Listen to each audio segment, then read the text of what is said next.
Deus quer falar conosco. Glória a Deus. Conto meus irmãos com a paz do Senhor Jesus. Amém. Quem está feliz com Jesus na salva de palmas, meu querido? Estou feliz com a presença do pastor aqui. Gostei não, já aprendi a amar, tá, pastor? A gente vai estar junto. A esposa do pastor recebeu a gente bem lá. Foi benção, tá? A gente vai aparecer de novo, né?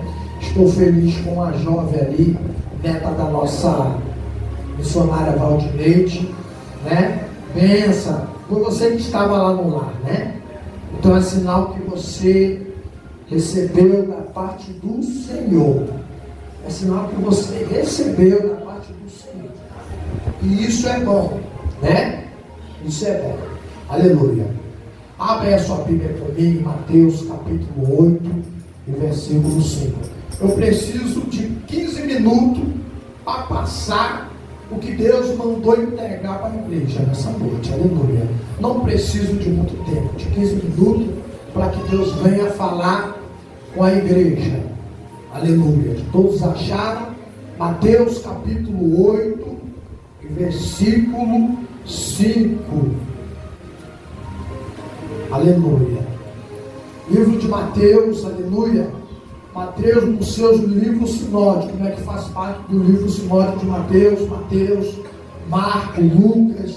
O que é os sinóticos? Os sinóticos são aqueles que falam numa mesma concordância, aquele que fala numa mesma visão. Se você lê em Mateus, você vai achar em Lucas falando do mesmo texto e o mesmo contexto. Isso é o sinótico, tá? Aleluia. Por que muitas das vezes nós ouvimos os pregadores falando no original grego, no aramaico?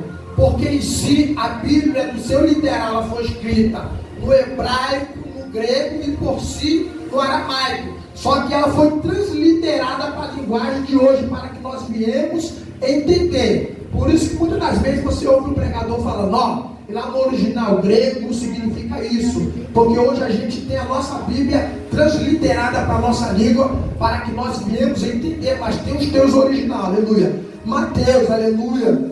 Como sobrenome, qual é o sobrenome de Mateus?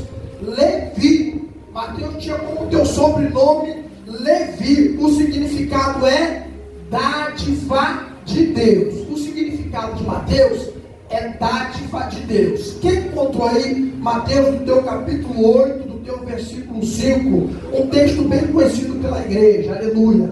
Hoje eu quero falar de cura. Eu ia trazer um texto aqui nesta noite, mas eu estava sentado e Deus falava assim, fala sobre cura. Se Deus mandou falar sobre cura, é porque Ele quer realizar algo na vida dos irmãos nessa noite. É porque tem cura para ser estabelecida aqui nesse lugar, que diz assim, ó, a minha tradução é um pouquinho diferente. Entrando Jesus em Cafarnaum, dirigiu-se a ele um centurião suplicando, Senhor, meu servo está em casa paralítico, sofrendo horrível tormento. Então Jesus lhe disse, eu irei, aleluia, eu irei dar saúde, eu irei curar, eu irei sanar. Pode se assentar nessa noite, aleluia. Livro de Mateus capítulo 8, e versículo 5, ele vem falar de um camarada chamado centurião. Centurião, aleluia, é uma função, é um cargo, é uma patente que ele tinha ali. Ele servia o Império Romano, ele servia os romanos, aleluia. Mas ele ouviu falar que Jesus estava passando ali em Cafarnaum, sobre aquela província.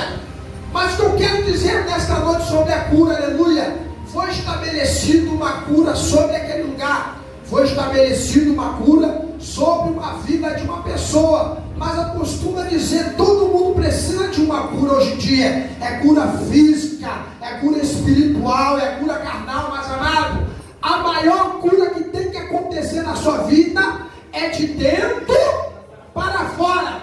Quando você passa a receber a cura de dentro para fora, fica mais fácil para o Senhor agir. Mas por que, pastor, a cura de dentro para fora? Quando você é curado no teu exterior, quando você é curado lá dentro, você abre a porta do teu coração para Deus entrar. Muitas das vezes você se encontra com o coração fechado. Muitas das vezes você se encontra com o coração endurecido e fica difícil para o Senhor operar, fica difícil para Deus operar. Por que eu estou falando isso? Porque Deus ele tem algo hoje para realizar na vida da igreja, mas basta somente você abrir o teu. A cura começa a vir por aí. Foi como o pastor falou do dízimo, aleluia. Às vezes Deus quer te abençoar, é necessário você abençoar, mas como você não abre o teu coração, a bênção não chega. Então a cura ela começa por dentro. Naamã também, quando ele estava leproso ali, quando foi necessário ele descer o Jordão, aleluia, foi necessária a cura primeiro vir de dentro para o homem também era um homem de patente.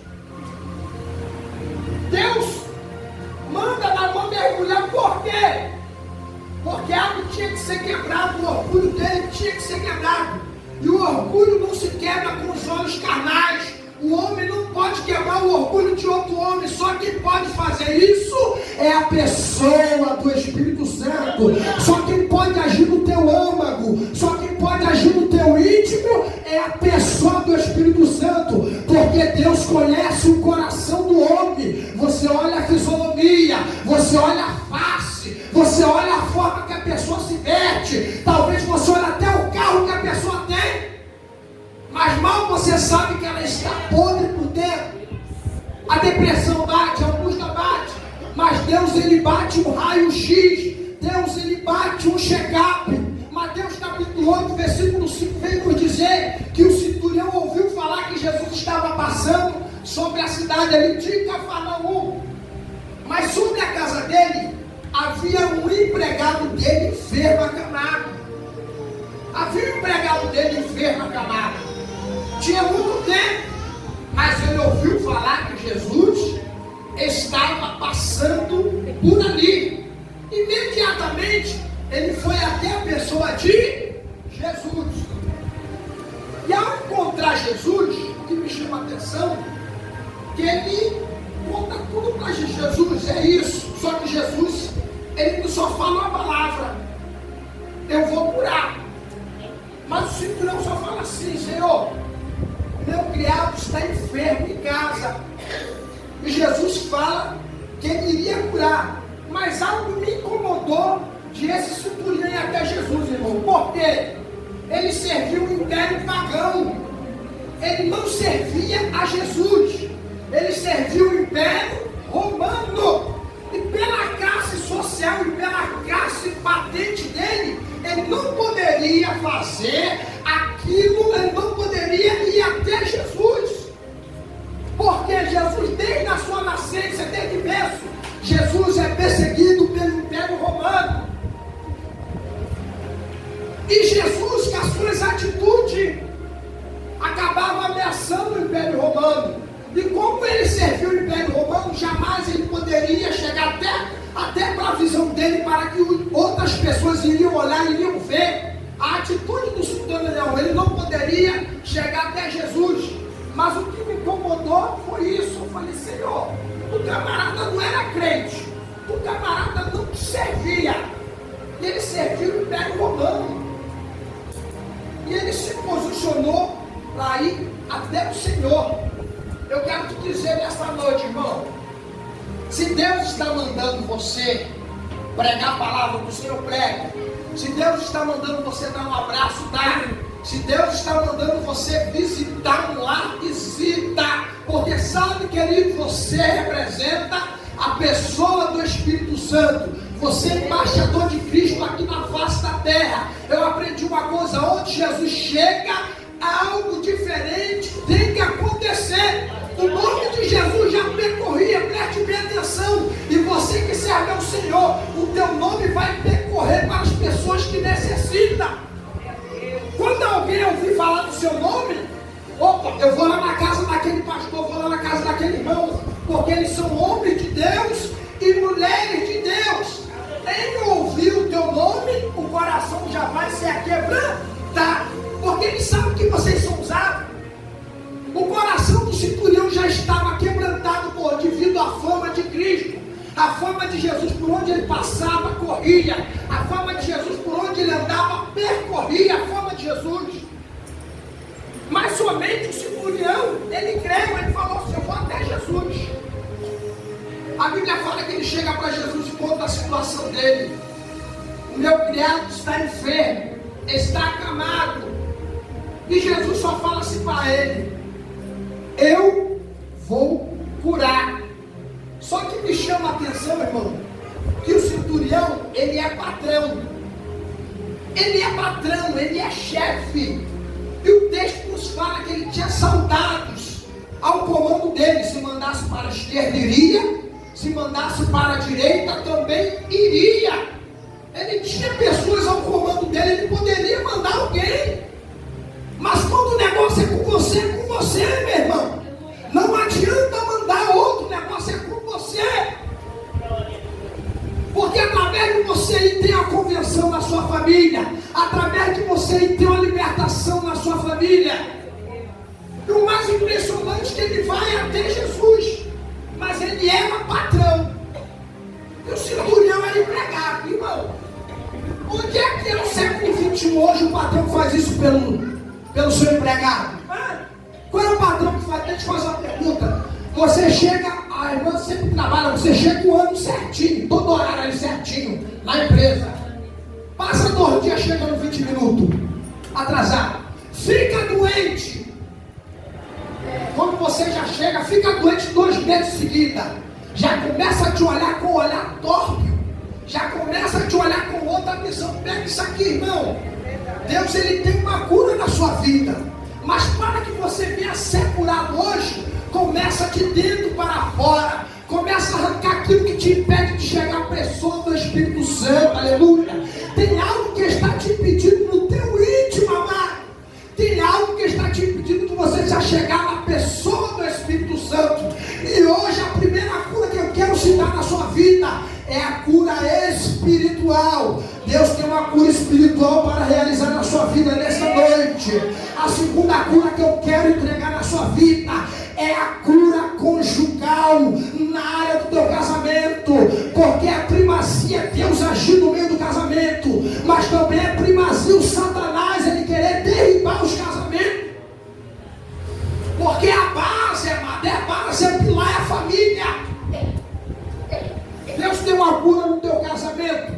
Eu não sei como anda o seu cônjuge, não sei como anda a sua vida conjugal, mas Deus manda te dizer: se você for curado de dentro para fora, se você abrir o teu coração nas madrugadas e falar: Senhor, eu vou até você, eu preciso de uma cura. A Bíblia está nos dizendo que o centurião foi necessário sair do conforto dele, foi necessário sair da casa dele para ir até Jesus. E você, comedor de arroz e feijão, Deus está te chamando nas madrugadas e você não tem se prontificado para falar com Ele. Jesus está passando. Jesus está passando, mas será que você tem ouvido o que Jesus está passando? A Bíblia não fala que Jesus foi até ele, a Bíblia fala que Jesus estava passando. Quem crê que Jesus está passando? Quem crê que Jesus está passando? Jesus está passando, mas agora ele quer que você se apresenta para ele. Vem se apresentar para Jesus nessa noite. Se apresenta para o cantão da Galileia, se apresenta para o Nazareno, se apresenta para aquele que fez o Jordão. Tem que descer para subir, tem que descer. Palavra Shuri Canará. Deus, ele tem uma cura para a sua vida nessa noite. Mas o que me chamou a atenção foi isso. Ele é um simples empregado. E o porquê o centurião foi até Jesus? Eu comecei a analisar. Eu falei: meu Deus, o camarada é um empregado, o camarada é patrão. E o patrão, e naquela época os empregados eram escravos, irmão. Aleluia. Eles não tinham condições a nada. Não é igual hoje que o empregado, ele, né, tem seu carrinho, né, isso aí, tem sua casa, né? O empregado, vamos trazer, para deixar mais fácil, um caseiro. Que você sabe que o caseiro, ele come, dorme e mora lá naquela casa. O empregado, ele vivia ali. Tudo que saía, ele se alimentava. Era da base do seu patrão. Não tinha sua casa própria ali. Ele vivia dentro do reinado do seu patrão. que me chamou a atenção de aquele centurião ir em busca do empregado. Será que você já parou para pensar nesse texto? O centurião sai da sua casa e vai até Jesus. Irmão, eu pensei bem dentro de casa e falei assim: Senhor, não é possível. Não era um empregado normal. Melhor, não era um servo normal. Será que você tem sido um servo medíocre? Será que você tem sido um servo normal? Ou você tem sido um servo diferenciado? Aqui nós estamos falando de dono e servo, de chefe e servo, de chefe e servo. Quem é servo aqui nessa noite? Levante as mãos. O patrão dos patrões está aqui em cima. O mundo pode estar em crise. O PIB pode estar lá embaixo. A bolsa de valores pode estar em crise. Mas o Rei dos Reis, o céu, não está em crise. O dono do ouro, da prata, não está em crise. Imagina que aquele servo, amado, foi dado uma jornada para ele fazer. Foi dada uma missão para aquele servo fazer, normal, do dia a dia dentro de casa. Servo, você vai fazer uma missão. Mas imagina que aquele servo não fez uma missão. Aquele servo fez duas, fez três.